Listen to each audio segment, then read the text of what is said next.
lapangan bahwa barang-barang ataupun paket sembako tersebut masih dalam kondisi belum expired, masih sesuai dengan masa berlakunya. Semuanya. Jadi memang masih tersisa untuk disiapkan banyak, kemudian tersisa yang saat ini memang masih tersimpan di gudang. Jadi memang ada yang tersisa dan itu masih disimpan di gudang. Kita nggak pernah ngasih beras selama 2 tahun ini. Kita tidak kasih beras ke masyarakat. Dari KPK mungkin apakah ada tindakannya? Dari KPK. Belum dilihat. Nanti kita ke PK. Ini sebagai Stranas ke sini ya. Stranas PK gitu ya. Oke. Kita ya. Jadi yang permakanan lansia itu kita titipkan bukan perangkat, Mbak, ke Pokmas, kelompok masyarakat. Saya sudah ingatkan sejak awal kepada para menteri Kabinet Indonesia Maju jangan korupsi. Sudah sejak awal. Dan juga terus-menerus saya sampaikan untuk menciptakan sistem yang menutup celah terjadinya korupsi. Oleh sebab itu juga berulang kali saya mengingatkan ke semua pejabat negara, baik itu menteri, gubernur, bupati, wali kota, dan semua pejabat untuk hati-hati dalam menggunakan uang dari APBD Kabupaten Kota, APBD Provinsi, dan APBN. Saya sepakat dengan ucapan Pak Refli tadi ya, bahwa ekspektasi publik kepada KPK memang harus diturunkan begitu. Kita tidak bisa lagi memandang KPK hari ini seperti KPK sebelumnya. Ada beberapa nama yang sampai hari ini tidak pernah dipanggil oleh KPK. Padahal orang ini disebutkan oleh Adi Wahyono mendapatkan paket bansos yang luar biasa besar.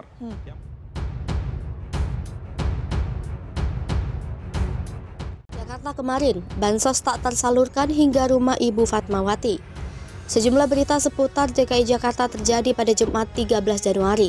Mulai dari Dinas Sosial, DKI Jakarta berencana menelusuri temuan tumpukan beras rusak diduga program bantuan sosial COVID-19 tapi tidak tersalurkan di Pulau Gadung, Jakarta Timur, hingga pemerintah Provinsi DKI menetapkan Rumah Ibu Negara pertama Indonesia, Fatmawati di Kebayoran Baru, Jakarta Selatan menjadi bangunan cagar budaya.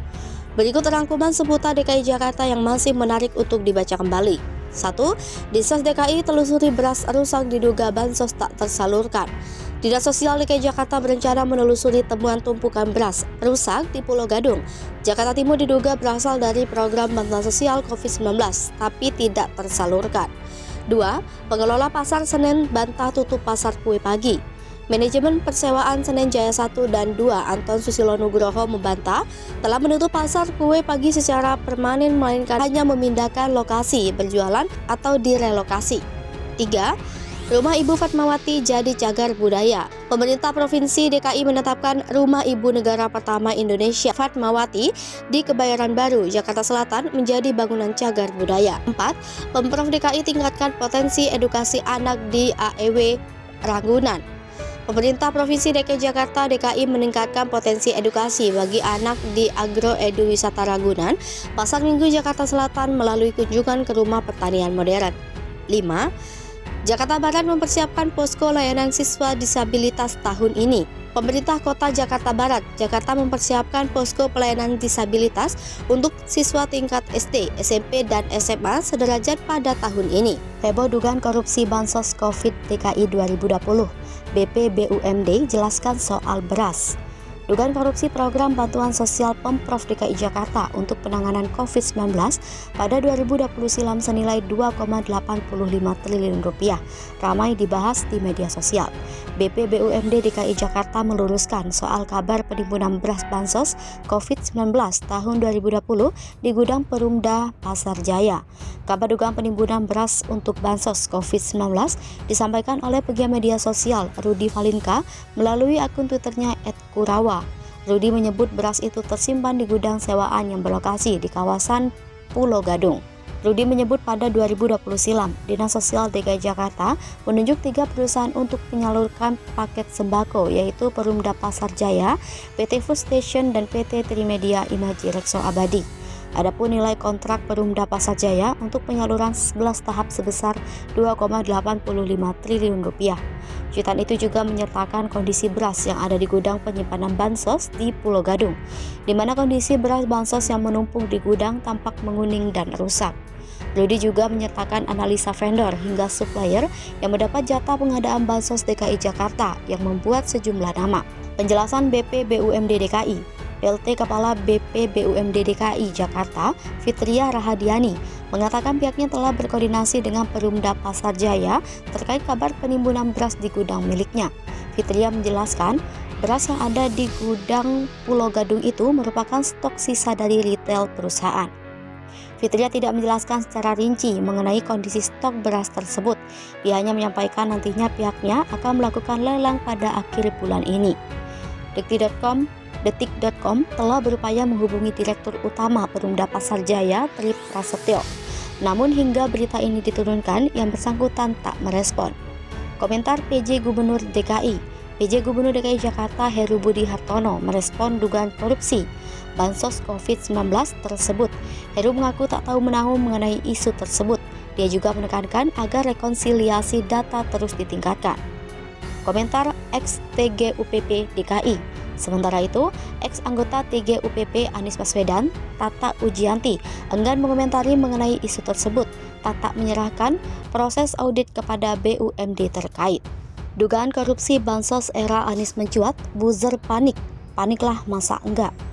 Pegiat media sosial Yusuf Dumdum menilai buzzer mantan Gubernur DKI Jakarta, Anies Baswedan, tengah dilanda kepanikan yang kian makin serius.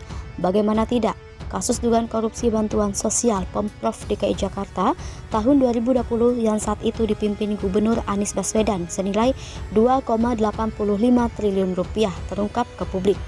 Sebagaimana diketahui bahwa dugaan korupsi ini pertama kali diungkap oleh utas Twitter Rudy Valinka lewat akunnya @kurawa 9 Januari 2023 kemarin. Program ini merupakan bagian dari Bansos DKI 2020 yang diperuntukkan sebagai upaya penanggulangan dampak COVID-19 yang terjadi di Jakarta, bersumber dari APBD DKI senilai 3,65 triliun rupiah dalam bentuk paket sembako. Yusuf Dumdum melalui cuitannya di Twitter menyebut saat ini buzzer Abbas tengah panik karena temuan dugaan korupsi ini. Sebelumnya, Dinsos DKI merujuk 3 rekanan terpilih menyalurkan paket sembako senilai 3,65 triliun rupiah lewat Perumda Pasar Jaya, PT Food Station, dan PT Trimedia Imaji Rekso Abadi. Pasar Jaya merupakan salah satu badan usaha milik daerah atau BUMD yang ditunjuk Dinas Sosial DKI Jakarta sebagai rekanan untuk menyalurkan bansos berupa paket sembako kepada warga terkena dampak COVID-19. Berdasarkan temuan, diduga ada kesalahan administrasi yang dilakukan saat penyaluran bansos, salah satunya ditemukan istilah uncount senilai 150 miliar rupiah dengan alasan double surat jalan. Dalam dugaan kasus korupsi ini, nama relawan mantan Gubernur Anies Baswedan ikut terseret. Mereka diklaim sebagai nama-nama supplier beras bansos DKI, ada juga anggota DPRD, swasta hingga parpol pengusung. Sementara itu, pengganti Anies Baswedan PC Gubernur DKI Jakarta Heru Budi Hartono mengaku tidak tahu menahu soal kasus dugaan korupsi tersebut.